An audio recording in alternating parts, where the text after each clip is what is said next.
તો આ તરફ રાજકોટ શહેર અને જિલ્લાની અંદર દીપડાના આટાફેરાથી સ્થાનિકોમાં ડરનો માહોલ છે। દીપડો દેખાયાને આજે 13મો દિવસ છે, પરંતુ દીપડો વારંવાર જગ્યા બદલતો હોવાને કારણે વન વિભાગને કોઈ સફળતા મળી નથી। વન વિભાગે દીપડાથી બચવા માટે નાગરિકોને સતર્ક રહેવાનું કહ્યું છે।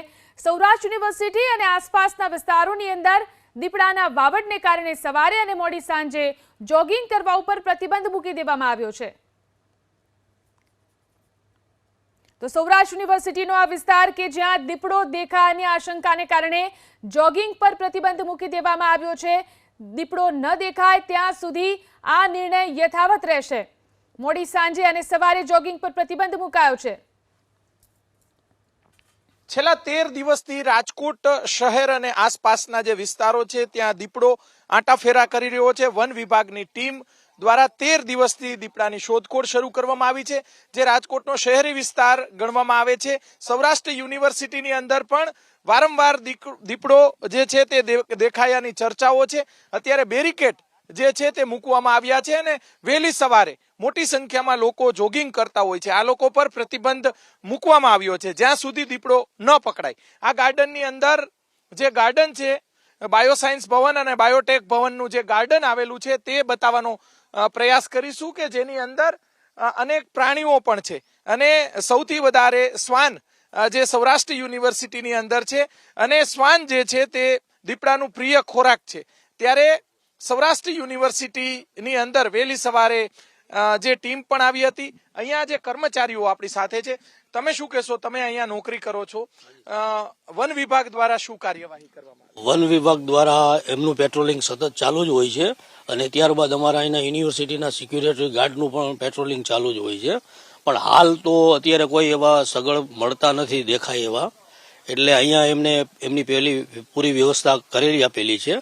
પિંજરા ને એવું પણ મૂકેલું હોય છે। બરોબર। અહીંયા વોકિંગ માટે આવતા હોય છે લોકો, એના પર પ્રતિબંધ છે? હાજી, અત્યારે તો એના ઉપર પ્રતિબંધ સિક્યુરિટીએ મૂકી દીધેલો છે। વિદ્યાર્થીઓમાં અને પ્રોફેસરોમાં શું ચર્ચા છે? વિદ્યાર્થીઓ અને પ્રોફેસરમાં ચર્ચા છે કે વિદ્યાર્થીઓને સૂચના આપવામાં આવે છે કે બિનજરૂરી બહાર નીકળવું નહીં। બિનજરૂરી બહાર ન નીકળવું, કેમ કે સૌરાષ્ટ્ર યુનિવર્સિટી 400 એકરનો જે વિસ્તાર છે જેમાંથી મોટા ભાગનો જંગલ વિસ્તાર છે। તમે ભાઈ અહીંયા શું કરો છો? નોકરી કરી છે અમે। બરોબર। આ જે ગાર્ડન આવેલો છે એની અંદર દેખાણો હતો? ના, આપણે જોયો નથી હજી। બરોબર। પણ પિંજરું ની મળી ગયા છે સવારે 6 વન વિભાગ વાળા પિંજરું મળી ગયા। કોને જોયો આપણે નથી, પણ એમ કહે છે બધા। બરોબર। પણ પિંજરું સવારે આવ્યા હતા આપણે ફોરેસ્ટ કરતા વાળા, સવારે પિંજરું ની ચેક કરી ગયા, બકરો ની જોઈ ગયા છે કે છે એમ કીધું। સવારે આવ્યા હતા 6 વાગે। હા, અંદરની તરફ આવ્યા હતા। ગાર્ડન પણ સીલ કરવામાં આવ્યું? હા, ચાવી બાવી બધી એની પાસે છે ફોરેસ્ટ। તમે શું કહેશો ભાઈ? સવારે કોઈ, તમે સિક્યુરિટીમાં છો? ના, હું આમાં જ છું। ગાર્ડનમાં શું કાર્યવાહી કરી? વન વિભાગની ટીમ ક્યારે આવી હતી? ઈ બપોર પછી આવી હતી। ઈ લોકો મૂકી ગયા હતા, પિંજરું મૂકી ગયા છે। એટલે કે ઈ લોકો એમ કીધું છે મને કે ભાઈ કોઈને ગરવા દેતા નહીં અંદર, અહીંયા અમે તાળું મારી દઈશી, હવે કોઈને ગરવા ન દેતા। અને આવે છે ઈ લોકો એમ કહે છે કે આ પાછળના ભાગમાંથી આવે, આમ વયો જાય છે અને સાંજે આવી જાય છે અને વયો એમ પાછું એમાં એવું છે પિંજરું મૂકી ગયા ને પછી એને એમ કીધું કે હાવ ઘૂરઘંઘટમાં ગરી જાય છે। હા, અને અત્યારે ઈ લોકો કહે કે ગોતી પણ મળે તો તાત્કાલિક વાર તો લાગે ને, એમ ડાયરેક્ટ નો થઈ જાય ને એમ। એટલે એને એમ કીધું તમે કોઈ ગરતા નહીં અંદર, તાળા બાળા કઈ ખોલતા નહીં, એટલે અમે તાળા મારી દીધા છે। ચોક્કસ જે બાયોસાયન્સ ભવનનો જે ગાર્ડન છે તેમાં તાળું મારવામાં આવ્યું છે।